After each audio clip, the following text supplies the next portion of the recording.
Par l'immolation de l'agneau, la puissance de Satan, du péché et de la mort a été brisée. La chose est symbolisée dans Exode 12 par l'institution de la Pâque. C'est pour Israël une vraie résurrection, une délivrance complète de la tyrannie de Pharaon. Or, peu après, il semble que tout soit de nouveau remis en question. Surpris entre des montagnes qui rendent impossible un changement de front. Devant eux la mer, derrière eux une armée qui les talonne. Comme si l'Égypte avait juré de ressaisir sa proie. Le peuple angoissé croit à sa dernière heure venue. Mais au milieu de cette détresse, Dieu rappelle Moïse à la réalité spirituelle. Qu'as-tu à la main? Une verge. Dans tout ce livre de l'Exode, la souveraineté divine est liée à la verge de Moïse. Or, c'est justement une question de souveraineté que l'ennemi, furieux d'avoir perdu la partie, croit pouvoir soulever à nouveau. Cette poursuite n'est pas autre chose qu'un suprême défi jeté par Pharaon à l'autorité de Dieu.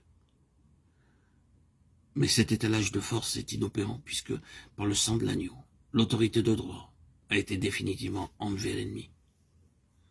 Il nous a transférés du royaume des ténèbres au royaume du Fils de son amour. Moïse lève sa verge, siège symbolique de l'autorité divine. La mer se fend, le peuple passe, les flots se referment. Ainsi donc Dieu place au seuil même de la vie de son peuple une leçon qui vaudra pour toutes les générations. C'est que depuis l'effusion du sang de l'agneau, l'adversaire peut nous impressionner par sa présence et son activité. Mais sa puissance est brisée. Quel que soit le déploiement de force dont il nous environne, l'autorité n'est pas de son côté. Ce n'est pas quand tout se présente bien et que les Égyptiens sont bel et bien noyés qu'il faut croire à la victoire. C'est à l'heure tragique où tout semble contre nous. La victoire qui triomphe du monde, c'est notre foi. Si l'on me demandait de quoi le peuple de Dieu a le plus besoin à l'heure actuelle, quelle est la chose qui représente pour lui une question de vie ou de mort, je n'aurais pas d'hésitation. Notre besoin le plus impérieux, c'est que Dieu intervienne dans notre vision spirituelle pour que nous puissions voir ce que lui voit.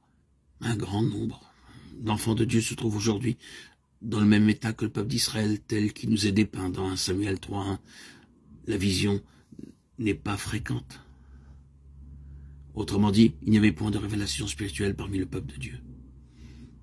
Il en résulte pour ses frères et sœurs dans la foi un état d'inutilité spirituelle. Leur témoignage est sans portée et sans effet. La notion de vision se définit de deux façons différentes. C'est une chose qu'on voit, la capacité de la voir. Dans cet ordre d'idées, l'apôtre Paul a été envoyé pour ouvrir les yeux des aveugles spirituels, pour présenter à ses yeux ouverts le Seigneur Jésus.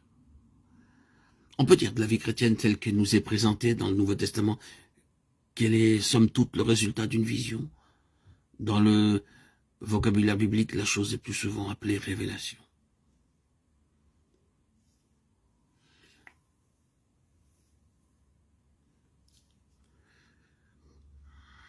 Une vie sans révélation rend notre foi inutile.